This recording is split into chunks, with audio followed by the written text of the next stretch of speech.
Hey, what's up everyone? Welcome back to Backbone Exotics. In today's video, I'm going to be feeding all my snakes, so stay tuned.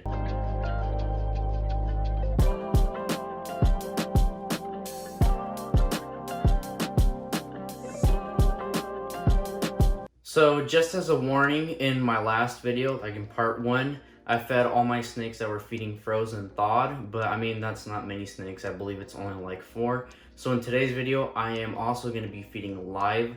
So that's just a warning. I'm going to leave a timestamp somewhere right here to let you know whenever the live feeding starts, just so you can go ahead and skip that or just turn off the video if you don't want to watch that. I'm also going to leave a warning right before the live feeding starts, so you can also, just go ahead and pause the video and stop. And I know I just said I was going to feed all my snakes, but there is a few snakes that are either in shed or that, it's just a huge hassle to feed them, like my sand boa. It's really hard to get them to eat, especially because you got to pull them out and feed them and stuff like that, because mine specifically doesn't come out to the surface to actually eat, so he's always buried out. So yeah, let's get started. So here's all the rats that are going to be fed, the ones that are frozen thawed. They've been defrosting in here for about an hour, so they're perfectly fine. Now I just need to go ahead and warm them up and actually feed them off. But unfortunately, here is all the rats that are going to be eating live. And to start off, for the bigger snakes, they're going to be eating the guys in the back. These are actually the mamas, but let's see if I can pull this out all the way. So they're going to be the unfortunate victims. And we also have a bunch of babies in here. These are going to be for all my hatchling ball pythons. So yeah, let's get started. All right, so now I got the rats drying out, and one important step that a lot of people miss out is using a heat lamp after you defrost out your rats. And believe it or not, this is going to guarantee a bite out of your snakes, because this allows the rat's body temperature to go back to a normal, living rat. And that's what really gets those snakes excited about it, those temperatures, and making sure the rat's fully thawed out and dry too, because you don't want substrate sticking onto the rat and then your snake ingesting all of that and potentially causing impaction. So yeah, as soon as these are done being heated up, it's time to feed all these snakes.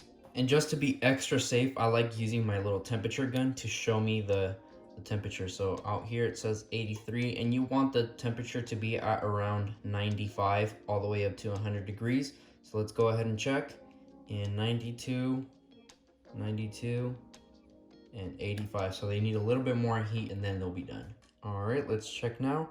96. All right, perfect. Time to feed. And first up is this Mojave female that I have, and as you can see, she's smelling those rats. So I gotta be really careful that I don't get bit or that she doesn't escape her enclosure while I'm trying to get the lid out. And as you can see, she's hungry, so I gotta hurry with this rat. And I like doing a couple little taps just for her to know food. Look at those tongue flicks. She's getting locked onto the prey. And let's see that bite. There we go, good girl. And she got a hold of my tweezers, so there we go. And you cannot forget, always do some tail tugs, just so she starts using those muscles and exercising. Whenever you pull on the tail, they start thinking the prey is still alive, so they start squeezing more and more. If you skip this step, I mean, it's not, nothing's bad's gonna happen. Your snake is still gonna eat the rat. However, you're kind of forcing your snake to be lazy and not actually hunt for their food. You want them to go ahead and squeeze and use all those muscles in order to keep and maintain a very healthy snake. Okay, and up next is this normal high blush female. We're trying to get her up to weight as well for breeding this coming season.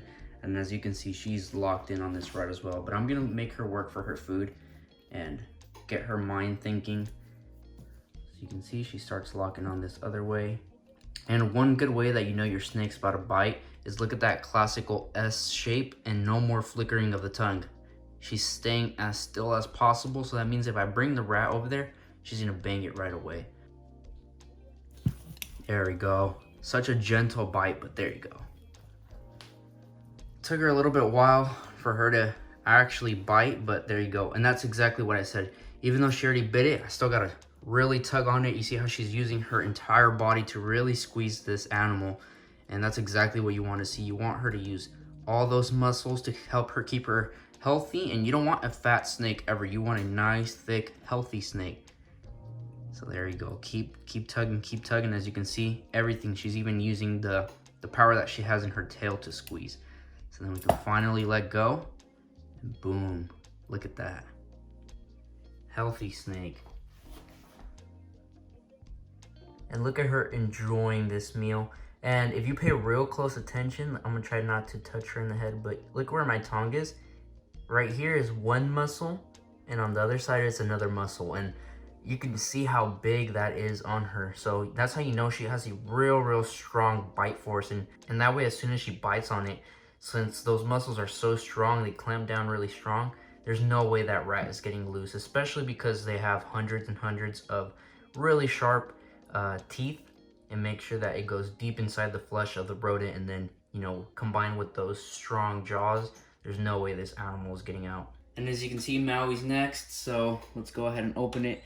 And Maui was my first ever snake. Ooh, look at that. How about we just talk later? She's about to slam it. Ooh, it's not in frame.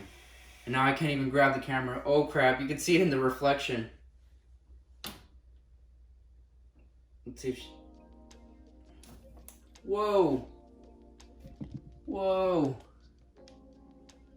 Maui. There we go. Bro, Maui's a beast. All right, let's go ahead and see how we can do it. I tried setting up a little stool right here so I could actually talk about her and not worry about getting bit. You know, using both hands to really, you know, manage the snake. Because Maui is like that. She will jump out and strike for the food. So now I just need to gently pick her up and place her right back into her enclosure. And just like that. And like I was saying, Maui was my first ever ball python ever, and I don't know, I just love her. Matter of fact, she was my first reptile ever, and I just love her. She's the one that started the whole, you know, breeding snakes or just keeping reptiles. And fun fact, the reason why the name of my YouTube channel and, you know, Instagram is Backbone Exotics was because I love Maui, and I wanted to include her into my logo in some shape or form. And while thinking of the name, I just thought that she was just like the whole backbone of the whole business, since she's the one that started it all. So that's why it's then called Backbone Exotics. But that's just a reference to Maui because I love her so much. But yeah, let's move on to the next snakes. So up next is Romeo, my lesser scaleless head. And hopefully he's not right here so he doesn't bite my finger. This dude loves to hang out like right here. And as soon as you open the tub, his face is like right there ready to, you know, get you. So anyways, he's only getting a small meal today because breeding season's coming up. So I'm feeding them more frequently, but a lot smaller size meals. But as you can see, he's already ready. You can tell by the same reason. You see how fast and locked in he is? A little bit of tongue flickering just to investigate, but he knows there's food. So there's that classical S shape, but very slow moving.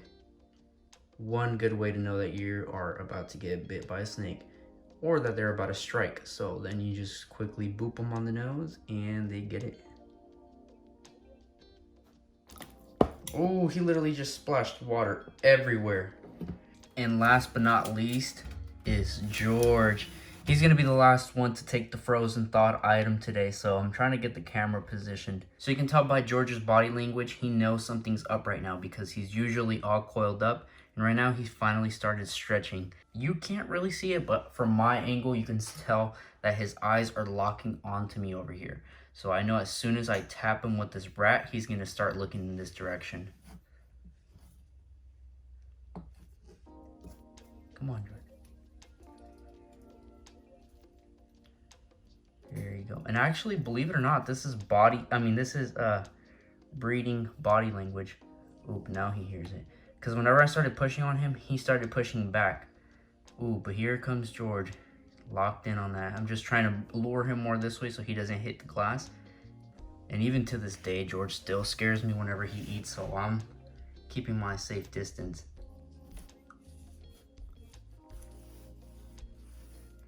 See how his body's pushing back? That's breeding language. Whoa, what the heck? Scared the life out of me. The only thing that I'm worried about is George biting himself, so it's a real hard position. But I'm just gonna go ahead and go for it. There we go. Good one, George. I'm not sure if you guys could hear the sheer force and power behind that.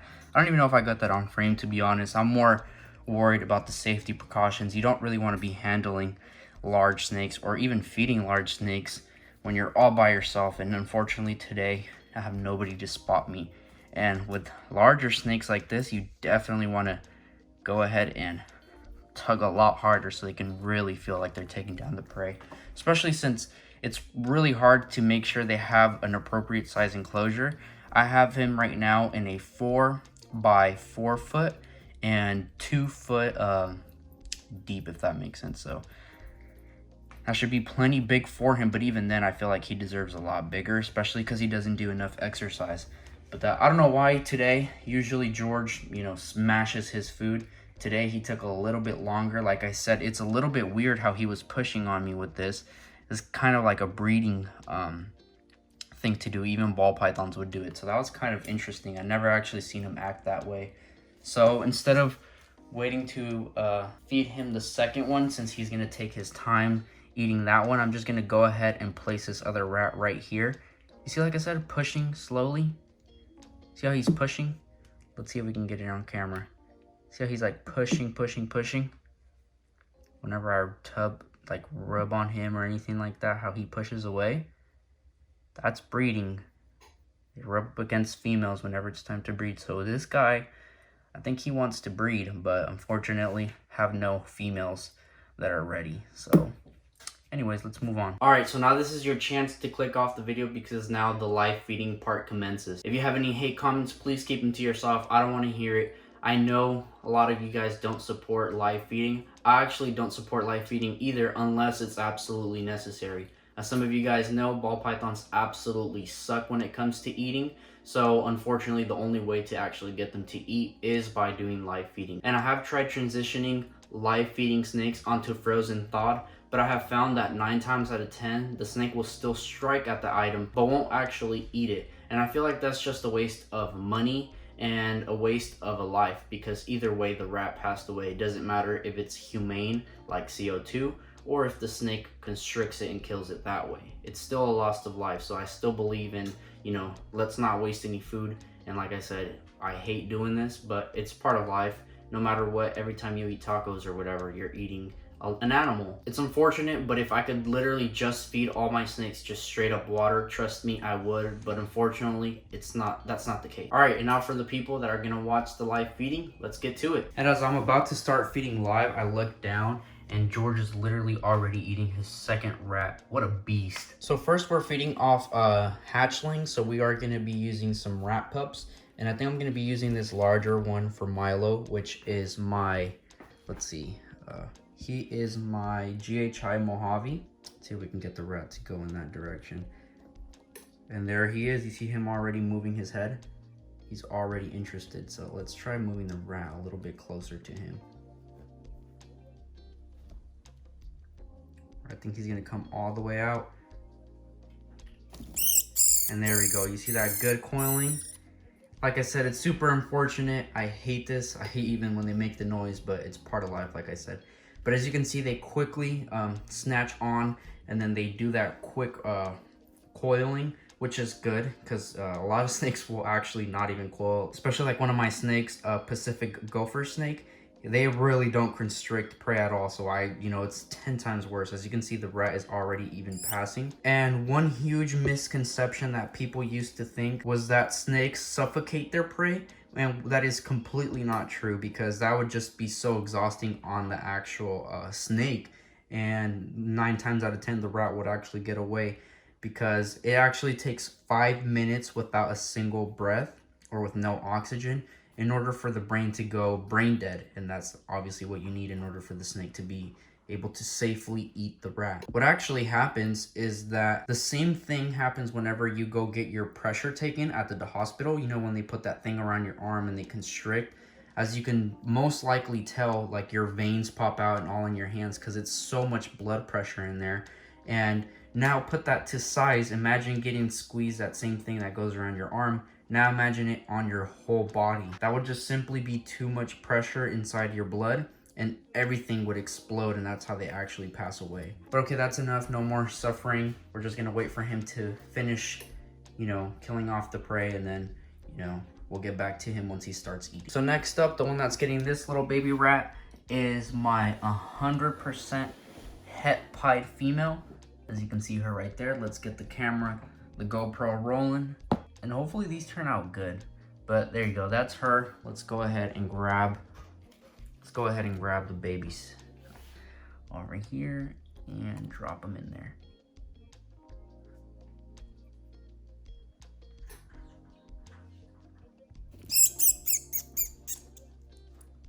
And as you can see, they use the entire body to constrict the item. So like I said, that's super sad, but this is exactly what happens on in nature. And as you can see, you know, it's pretty quickly. It may not seem quick, but it's a really, really quick process. And I prefer to, you know, feed snakes like these ones that, you know, actually constrict and get, you know, the animal to pass away quicker, rather than like the Pacific gopher snake. But all right, since we have a lot of snakes to feed off, let's move on. And I was about to feed the girl that we have in here, and I forgot to press record. And thank God, I don't know, dude, the universe just saved me from that.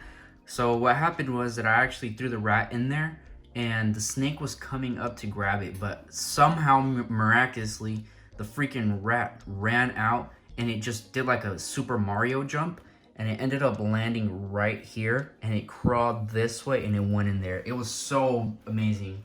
Like, I don't know how to explain it. Rats are just incredible. But let's see if we could actually see it. So I now turned on my flash, and as you can see, it's all the way in the back. Like I'm saying, I don't know how these freaking rats do it, man. They have superpowers. It's like those New York rats that you see carrying pizzas like up and down the subways. When he got home, he posted the cell phone video. 12 hours later, it was trending worldwide on Twitter under #PizzaRat.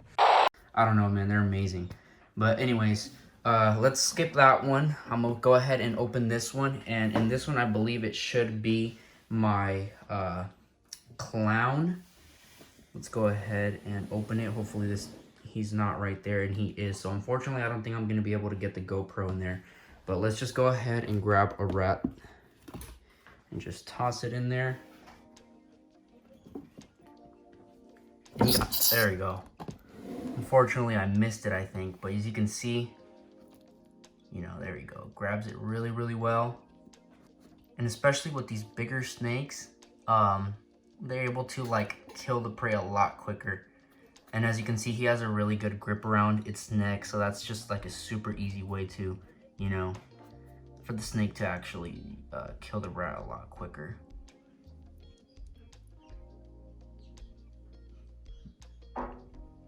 And a lot of times this is a bad bite. You usually want the snake to grab the rat by the head or the neck. That way the rat doesn't have a chance to start chewing on the snake. As you can see, that's like a perfect, let me see if I can move the camera. That's a perfect example of why I also hate feeding live. As you can see right there, let me see if I can post it. Right there, the snake has the rat has complete access to just chewing up the whole entire snake. And unfortunately, the snake just will not let go of that. Starts to happen. And 9 times out of 10, the actual rat will just start, you know, murdering your entire snake, which is unfortunate. The good thing is that these are barely weaned rats, and they still haven't developed those teeth to really chew on there. So that's the good thing, or else right now I would have been in trouble. So I managed to get the rat back, but up next is my pastel spider butter 100% het ghost female. So let's go ahead and grab a rat for her. I have no idea which one's which. Oh no, that's the one I got out, the one that I didn't grab. But anyways, actually let's switch it out because this one's a bit smaller. See, look at this incredible grip that they have. So this one's a bit smaller, and we want to give that girl a bigger prey. So let's go ahead and get this one, and hopefully she grabs it, because I mean, has that spider gene in her, so she's a little bit slow, and hopefully she grabs it. She's definitely interested, but we don't want her to grab it by the butt. Ooh, and she did. As you can see, that rat has, again, complete access to start chewing. And she's actually biting the plastic, as you can see.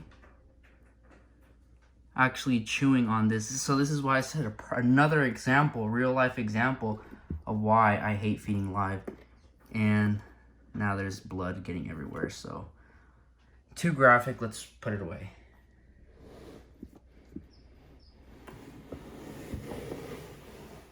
And unfortunately, this is the girl that actually had the rat escape on her. So she's just fired up. She was about to bite. So I'm praying to God that she's not right here on the ledge. If she is, I'm probably not going to feed her until later and she is. See right there, she's in feeding mode still, but I don't want to, risk opening it and then her accidentally grabbing my finger or something like that. So let's see if we can see her in that little crack. Yeah, there we go. You see? Look at that. And that's just unsafe for me, so I'm just gonna go ahead and push her with my foot and actually come back to her in a minute. So I gave it about a minute, and there you go. She actually moved far back enough, so I'm gonna be quick with this and grab the rat before she actually comes out again and just place it in there. There we go. This is like my best girl. She just right on the money, as you can see. Just bit the head and uses her entire body to just all the way up and down the body, just coil all around it. And as you can see, there's no chance that this snake is gonna get harmed in any shape or form.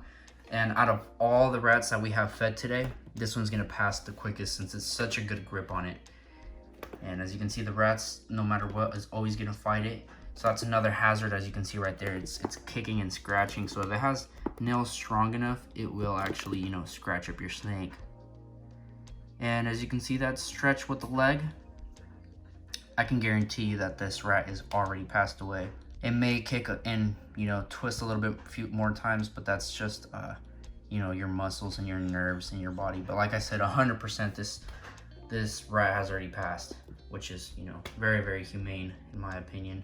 When we compare this snake to the other ones. So like I was saying, I definitely prefer feeding frozen thawed rather than live for a number of reasons.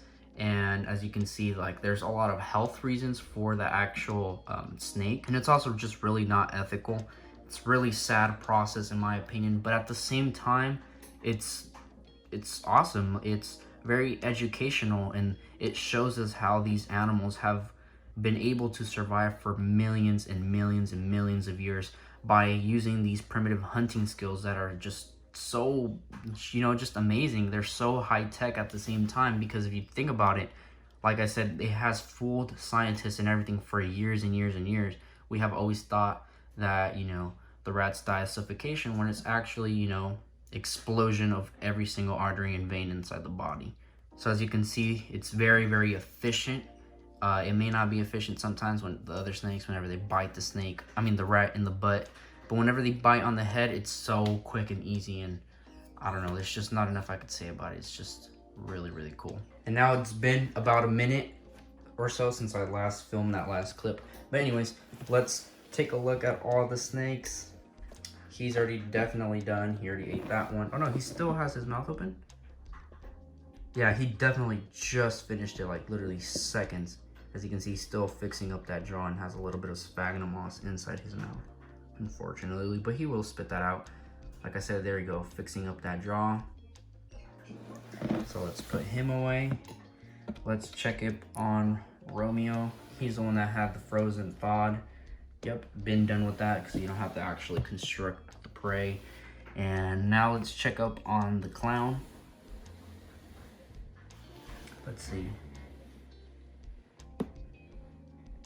So there you go. You can tell that the rat's now completely, passed away. And as you can see, the clown's already starting to eat head first. So awesome. Let's put him away. Let's check up on the pastel spider, butter, all that stuff. There you go. The rat has passed away. Now it's gonna start eating head first, like I said. Put him away. We don't want to disturb him too much, so this is the last time I'm gonna check up on them. And whoa, the freaking pin went everywhere. But anyways, the fire already starting to eat it. Put that away, and then finally let's check up on the pied. And she's still eating that, but as you can tell, she's already starting on the head. So yeah, all the snakes ate, which is awesome. Alright, that's it for today's video. I hope you guys enjoyed it, and hopefully you guys didn't leave any hate comments. But anyways, let me know what you guys think of this video. Was it good or not? Let me know what I can do to improve the video. And also too, let me know if you feed frozen or thawed and your thoughts about it. Also too, if you can tell me what you think about my collection so far. Like I said, this is not all the snakes that I have. You know, most of them are in quarantine, or I just didn't feed them in today's video. And I also have like $1,800 worth of snakes coming in about a month or so. So be on the lookout for that, because that's gonna be cool. All right, so I hope you guys have a wonderful rest of your day, and you guys have a good one. Goodbye.